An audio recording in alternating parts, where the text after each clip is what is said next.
हाँ तो नमस्ते जी, आप लोगों का स्वागत है आपके अपने परिवार राम ऑनलाइन क्लासेस में। जैसा कि आप लोगों को पता ही होगा कि आज हम लोग पढ़ने वाले हैं हिस्ट्री में भी क्या पढ़ने वाले हैं, यूरोप में राष्ट्रवाद। और ये लेक्चर नंबर है 5। और यूरोप में राष्ट्रवाद में भी क्या पढ़ेंगे, तो सबसे पहले पढ़ेंगे जर्मनी का एकीकरण की बाधाएं, फिर जर्मनी का एकीकरण, और उसके बाद यूनान स्वतंत्रता आंदोलन, उसके बाद कुछ इंपॉर्टेंट थे जैसे हंगरी, बोहेमिया और पोलैंड, और उसके बाद अंत में पढ़ेंगे टीपू सुल्तान के बारे में। तो आप लोगों से एक रिक्वेस्ट है, वीडियो को बिना स्किप किए लास्ट तक देखते रहिए। तो चलिए शुरू करते हैं जर्मनी के एकीकरण की बाधाएं। तो जर्मनी की एकीकरण की बाधाएं क्या क्या थी, आपकी बोर्ड में पूछा जाएगा क्वेश्चन। तो आप क्या लिखिएगा, जर्मनी लगभग 300 छोटे बड़े देशों में क्या था, विभक्त था। आप ही बताइए, जब जर्मनी 300 छोटे बड़े देश में विभक्त होगा तो उसको पहले क्या करना होगा, एक करना होगा। एकीकरण का मतलब क्या होता है, उसको जोड़ना होता है। यदि आप एक करिएगा तभी तो जर्मनी का एकीकरण होगा। तो ये क्या था, पहला वादा था। जर्मनी में राष्ट्रवाद भावना का क्या था, कमी था। अब जब देश के प्रति कोई राष्ट्रवाद भावना ही नहीं होगा तो डेफिनेटली जर्मनी का एकीकरण संभव ऐसे भी नहीं होना था।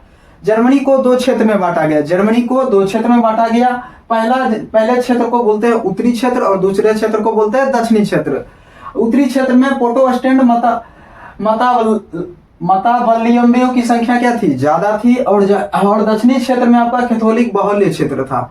यानी बोल सकते हैं उत्तर में प्रोटेस्टेंट बाहुल्य क्षेत्र था और दक्षिण में कैथोलिक बाहुल्य क्षेत्र था। जब उत्तरी जर्मनी में ज्यादा क्या था, प्रोटेस्टेंट था, और दक्षिणी जर्मनी की बात करें तो वहां क्या था, कैथोलिक बाहुल्य क्षेत्र था। जब इन दोनों की संख्या डेफिनेटली उस क्षेत्र और इस क्षेत्र में ज्यादा होने के कारण भी आप बोल सकते हैं कि जर्मनी के एकीकरण में क्या थी, बाधाएं थी। मेरे ख्याल से यदि आपके बोर्ड में ये क्वेश्चन आता है तो डेफिनेटली आप लोग लिख दीजिएगा, मुझे पूरा उम्मीद है। अब जानते हैं जर्मनी का एकीकरण को देखते हैं। तो सबसे पहले जर्मनी का एकीकरण आपसे पूछ ले कि जर्मनी के एकीकरण को आप कैसे समझिएगा, तो सिंपल है। तो जर्मनी के एकीकरण को देखते हैं। तो पर्सा का राजा, पर्सा एक राज्य है जर्मनी का, अब बोल सकते हैं सबसे बड़ा राज्य। जर्मनी का सबसे बड़ा राज्य क्या है, पर्सा। तो पर्सा एक राज्य है। पर्सा का राजा विलियम प्रथम था और उसने महान राष्ट्रवादी और कूटनीतिज्ञ बिस्मार्क को अपना क्या चुनता है, प्रधानमंत्री को नियुक्त करता है। प्रधानमंत्री को पद पर नियुक्त करता है, किसको, बिस्मार्क को नियुक्त करता है। बिस्मार्क जो था वो हिगेल के विचारों से प्रभावित था। उसने रक्त और लौह नीति का क्या किया, अवलंबन किया। और जर्मनी के एकीकरण के लिए पर्सा का डेनमार्क, ऑस्ट्रेलिया और फ्रांस के साथ क्या होता है, युद्ध होता है। तो जर्मनी का एक सबसे बड़ा देश जिसका क्या नाम था, पर्सा था। जर्मनी का सबसे बड़ा राज्य का क्या नाम था, पर्सा था। और आप बोल सकते हैं कि पर्सा के राजा विलियम प्रथम थे। पर्सा का राजा विलियम प्रथम थे, जिसने महान राष्ट्रवादी और कूटनीतिज्ञ बिस्मार्क को अपना प्रधानमंत्री नियुक्त करता है। आपसे पूछ लेगा एग्जाम में बिस्मार्क क्या था, तो आप बोल सकते हैं बिस्मार्क एक कूटनीतिज्ञ था। और जो बिस्मार्क था वो हिगेल के विचारों से प्रभावित था। आप पूछ सकता है हिगेल किस देश का था, हिगेल कहाँ का था, तो आप बोल सकते हैं हिगेल जर्मनी देश का था। ठीक है, ये भी याद रखिएगा। बिस्मार्क ने रक्त और लौह नीति का क्या किया, अवलंबन किया। और जर्मनी के एकीकरण के लिए पर्सा का सबसे पहले युद्ध डेनमार्क देश के साथ होता है, उसके बाद ऑस्ट्रेलिया देश के साथ होता है, उसके बाद तीसरा युद्ध होता है फ्रांस देश के साथ। इन तीन देशों के साथ युद्ध होकर आखिरकार जर्मनी का क्या होता है, एकीकरण होता है। तो हम देखते हैं युद्ध। तो पहला युद्ध होता है पर्सा और प्लस ऑस्ट्रेलिया। पर्सा और ऑस्ट्रेलिया दोनों मिलकर डेनमार्क पर हमला बोल देते हैं, यानी आक्रमण कर देते हैं। और 1864 में ये आक्रमण करते हैं। कब, पर्सा और ऑस्ट्रेलिया दोनों मिलकर किस पे आक्रमण करते हैं, तो डेनमार्क पर। कब करते हैं, 1864 ईस्वी में करते हैं। उसके बाद पर्सा का दूसरा युद्ध जो साथ दिया, उसी के साथ पर्सा का दूसरा युद्ध ऑस्ट्रेलिया के साथ होता है, जिस युद्ध को हम बोलते हैं सेडोवा का युद्ध। जिसे युद्ध को क्या बोलते हैं, सेडोवा का युद्ध। आपसे एग्जाम में बहुत बार पूछा जाएगा कि सेडोवा का युद्ध किन दो देशों के बीच हुआ। आप सीधा याद रखिएगा, पर्सा और ऑस्ट्रेलिया के बीच हुआ था। यह युद्ध 1866 ईस्वी में होता है। ठीक है, उसके बाद पर्सा और ऑस्ट्रेलिया के बीच जो युद्ध होता है, सेडोवा का युद्ध में पर्सा की जीत हो जाती है और आपका ऑस्ट्रेलिया देश का क्या होता है, बुरी तरह हार हो जाती है। ठीक है, उसके बाद आपका अगला युद्ध पर्सा का होता है फ्रांस के साथ होता है, जिसमें बोल सकते हैं जिसको सेडोन का युद्ध कहते हैं। जिसको क्या बोलते हैं, सेडोन का युद्ध कहते हैं। यह युद्ध 1870 ईस्वी में होता है। और ये सेडोन के युद्ध में फ्रांस की बुरी तरह इसमें क्या हो जाती है, हार हो जाती है। यानी हर केस में आप बोल सकते हैं पर्सा हमेशा क्या होता है, विनर, यानी जीतता ही जाता है। हर युद्ध में पर्सा क्या होता है, जर्मनी का जो सबसे बड़ा राज्य हो पर्सा, वो हमेशा हर युद्ध में जीतता ही जाता है। और इधर वाला देश जो है डेफिनेटली वो क्या होता है, हारता ही जाता है। ठीक है, अब 10 मई 1871 को फ्रांस और पर्सा के बीच फ्रैंकफर्ट की संधि होती है। 10 मई 1871 को फ्रांस और पर्सा के बीच क्या होता, फ्रैंकफर्ट की संधि होता। और इसी संधि के तहत क्या होता है, जर्मनी का एकीकरण होता है। जर्मनी का एकीकरण कब होता है, तो 1871 ईस्वी में होता है।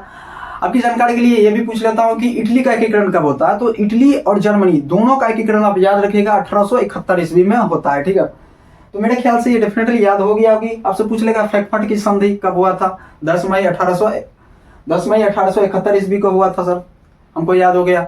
आपसे पूछ सकता है सेडोवा का युद्ध कब हुआ, इसे याद कर लीजिएगा। ठीक है, सेडोवा का युद्ध कब हुआ, 1866 ईस्वी में। सेडोन का कब युद्ध हुआ, 1870 ईस्वी में हुआ था।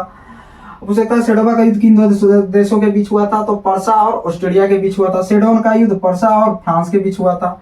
मेरे ख्याल से जर्मनी का एकीकरण आपको समझ में आ गया होगा। ठीक है, इस प्रकार जर्मनी का एकीकरण 1871 ईस्वी में क्या होता है, पूर्ण होता है। अब चलते हैं अगला, आपका अगला यूनानी स्वतंत्रता आंदोलन। यूनानी स्वतंत्रता आंदोलन, इसको हम फैक्ट के माध्यम से भी समझेंगे ताकि आपके एग्जाम में आएगा तो इतना डेफिनेटली एक फैक्ट को जोड़ के क्या करिएगा, लिख दीजिएगा। ठीक है, तो यूरोपियन सभ्यता का पालना यूनान देश को कहा जाता है। यूरोपियन सभ्यता का पालना किसे कहा जाता है, यूनान देश को कहा जाता है। यूनान तुर्की साम्राज्य का क्या था, अधीन था। यूनान जो था तुर्की साम्राज्य के क्या था, अधीन था। और यूनान के लोग ग्रीक ऑर्थोडॉक्स चर्च को मानने वाले थे। यानी जितना भी यूनान के लोग थे वो ग्रीक ऑर्थोडॉक्स को मानने वाले थे। ठीक है, यूनानियों ने तुर्की से अलग होने के लिए हितेरिया नामक संस्था का क्या किया, गठन किया। यूनानी चाहता था कि तुर्की से वो क्या रहे, अलग रहे, तो उसने एक संस्था का गठन किया जिसका नाम था हितेरिका। ब्रिटेन, फ्रांस और रूस यूनान के स्वतंत्रता के पक्षधर थे। यानी ब्रिटेन, फ्रांस और रूस चाहता था यूनान आजाद हो। 1821 ईस्वी में अलेक्जेंडर चिपसलांकती के नेतृत्व में यूनान में विद्रोह हो गया। अब क्या हुआ, यूनान में विद्रोह हो गया। कब हुआ था, 1821 ईस्वी में।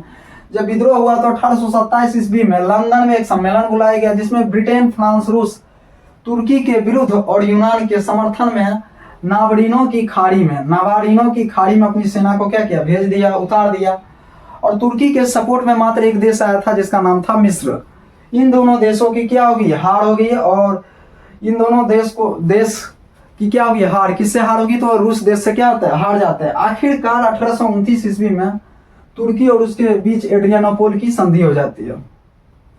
बहुत बार बिहार बोर्ड में पूछा गया क्वेश्चन कि एड्रियानोपोल की संधि किन दो देशों के बीच हुआ, तो सिंपल आप जवाब दीजिएगा कि एड्रियानोपोल की संधि तुर्की और यूनान देश के बीच हुआ था। ये कब हुआ था, 1829 ईस्वी में हुआ था। इसे भी आप याद रखिएगा। ठीक है, और 1832 ईस्वी की कुस्तुतुनिया की संधि द्वारा यूनान को क्या होता है, यूनान आजाद हो जाता है। आपसे पूछ लगा यूनान देश कैसे आजाद, कौन सी संधि द्वारा आजाद हुआ, तो 1832 के कुस्तुतुनिया संधि के द्वारा क्या होता है, यूनान आजाद हो जाता है। ठीक है, मेरे ख्याल से यूनान स्वतंत्रता आंदोलन से यदि आपसे कोई भी एग्जाम में क्वेश्चन पूछे जाएंगे तो डेफिनेटली आप बना दीजिएगा। ठीक है, आपसे पूछ ले कि आपसे पहला पूछा क्वेश्चन कि यूरोपियन सभ्यता का पालना किस देश को कहा जाता है, सिंपल है सर, यूनान देश को कहा जाता है। यूनान देश किस देश के अधीन था, बोल सकते हैं सर तुर्की देश के अधीन था। ये क्वेश्चन आपका पूछा हुआ बोर्ड में। ठीक है, आपसे ये पूछ सकता है कि एड्रियानोपोल की संधि किन दो देशों के बीच हुई, सर तुर्की और यूनान देश के बीच कब हुआ था, 1829 ईस्वी में हुआ था। ठीक है, इसे भी याद रखिएगा। ठीक है, अब आते हैं हंगरी एक छोटा सा देश था। हंगरी जो है ऑस्ट्रेलिया देश के अधीन था, यानी बोल सकते हैं उस देश के अधीन था, यानी गुलाम था। कौन, हंगरी की भाषा मगेयार थी और हंगरी की राजधानी आपसे पूछ सकता है बुडापेस्ट था। और कोसुब का संबंध किस देश से था, तो आप बोल सकते हैं आराम से हंगरी देश से था। ठीक है, यदि हंगरी से कुछ सवाल आएंगे, डेफिनेटली हंगरी से बहुत ज्यादा सवाल पूछा जाता है। हंगरी से पूछेगा कोसुब का संबंध किस देश से था, सर हंगरी से था। हंगरी की राजधानी बुडापेस्ट है, ये भी याद हो गया। हंगरी की भाषा क्या था, मगेयार था। और आपसे पूछ सकता है कि हंगरी किस देश के अधीन था, तो ऑस्ट्रेलिया देश के अधीन था। ये चार में मेरे ख्याल से ये 3 क्वेश्चन आपके बिहार बोर्ड ने पूछ रखे हैं। और हो सकता है इस बार 2025 में आपकी हंगरी की भाषा आपसे मेगयार पूछ ले। ठीक है, तो इसे भी आप याद रखिएगा, बहुत ही इंपॉर्टेंट है। अब बोहेमिया देश के बारे में बात करते हैं। बोहेमिया देश भी किस देश के अधीन था, तो ऑस्ट्रेलिया देश के अधीन था। ठीक है, बोहेमिया देश भी ऑस्ट्रेलिया देश के क्या था, अधीन था। बहुसंख्यक जनता, बोहेमिया देश में सबसे ज्यादा चेक प्रजाति की संख्या क्या थी, ज्यादा थी।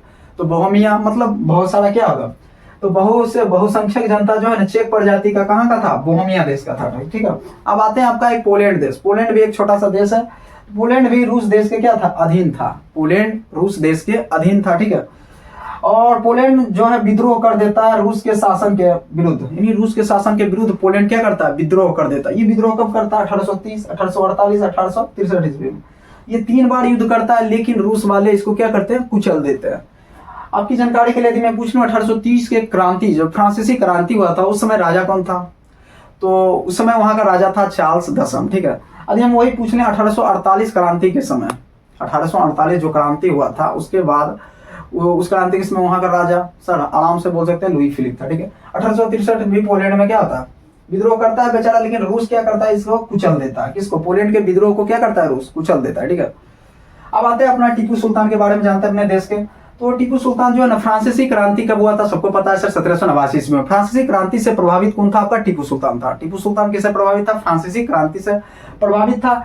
मैसूर का शासक, मैसूर का शासक अब से पूछ ले, मैसूर का शासक किसको कहा जाता है, टीपू सुल्तान को कहा जाता है। इसने जैकोबिन क्लब की स्थापना की और इसका स्वयं सदस्य बना कौन, टीपू सुल्तान बना। स्वतंत्रता का प्रतीक ब्रिज किसने लगवाया, टीपू सुल्तान ने लगवाया। स्वतंत्रता का प्रतीक ब्रिज किसने लगवाया, टीपू सुल्तान ने लगवाया। और एक बार और रिपीट कर देता हूं मैसूर के बारे में, टीपू सुल्तान के बारे में। मैसूर का शासक कौन था, टीपू सुल्तान था। मैसूर का शासक कौन था, टीपू सुल्तान।